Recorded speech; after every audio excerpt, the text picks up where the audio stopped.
Radioactif. Radioactif, la radio qui libère la parole des jeunes. Bonjour à tous, vous êtes toujours sur Radioactif et nous sommes dans cette deuxième journée d'Armada, le 9 juin, et je suis avec Monsieur Patrick R. Alors pour ceux qui ne le savent pas, Monsieur Patrick R, vous êtes... J'ai été le président fondateur et j'ai organisé cette Armada. Et il me semble avoir vu que votre objectif était de verdir l'Armada. Qu'est-ce que vous en pensez pour l'instant de celle-ci ? Alors c'est mon successeur qui va verdir parce qu'à l'époque, moi c'était en 2019, c'était déjà un peu vert mais pas complètement. Voilà. Et cette année il y a eu un effort de fait et notamment on a eu hier la journée des océans sur la transition écologique et beaucoup de manifestations pour que l'Armada devienne très verte. Très bien, j'ai lu quelque part que vous attendiez entre 4 et 6 millions de personnes. Est-ce que vous pensez que ce chiffre va être respecté ? Est-ce qu'il va y en avoir plus ? Non, c'est le chiffre habituel. Ça fait 30 ans qu'il y a en général 5 à 6 millions de personnes qui viennent. Et là, avec le beau temps, on espère qu'il va y avoir autant de monde. Très bien. Et également, j'ai lu qu'il y aurait 50 bateaux sur Internet. C'est ce qui est le plus dit. Est-ce que c'est vrai ou est-ce que c'est un chiffre un petit peu approximatif ? Non, c'était le chiffre espéré. Mais les bateaux, c'est comme les voitures. Il y a toujours des petits problèmes techniques ou autres. Il y a des problèmes de manifestation, de guerre, etc. Donc certains bateaux ne sont pas là, bien sûr. Mais il y aura une quarantaine, voire 41, 42 navires qui sont là pendant l'Armada.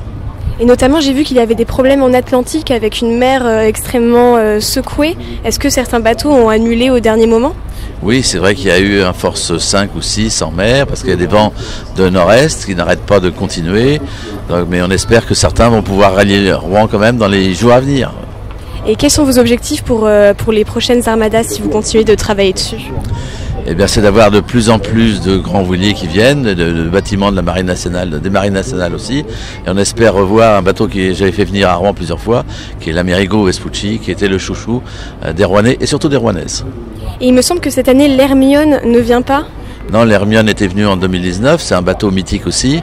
On a eu la chance d'avoir l'Hermione pendant 10 jours en 2019. Et actuellement, elle a des problèmes avec sa coque en bois ou des champignons sont en train de rogner la coque et il y a beaucoup de travaux à faire avant qu'elle puisse renaviguer. Cependant, cette année, pour la première fois, étant donné qu'il a été construit en 2022, vous avez le canopé. Est-ce que c'est une petite fierté quand même d'avoir le bateau, le cargo qui va transporter Ariane 6 ? Oui, on espère que quand il reviendra peut-être en 2027, il aura ses voiles et ses mâts. Voilà. Eh ben, merci beaucoup pour avoir pris le temps. Est-ce que vous auriez un petit mot à rajouter pour nos jeunes ? Eh bien, venez tous à l'Armada, il y a des festivités, notamment le soir, il y a des concerts magnifiques, des feux d'artifice, et puis déambuler sur les quais, tout cela gratuitement, je le rappelle. Exactement, c'est gratuit, alors n'hésitez pas à venir à Rouen pour cette période de festivité qui se déroule du 8 juin au 18 juin. Il y aura un temps magnifique et des bateaux magnifiques à voir également. Merci beaucoup, Monsieur R. À bientôt, au revoir. Au revoir. Bon vent. Oui, bon vent. Radioactif. Radioactif, la radio qui libère la parole des jeunes.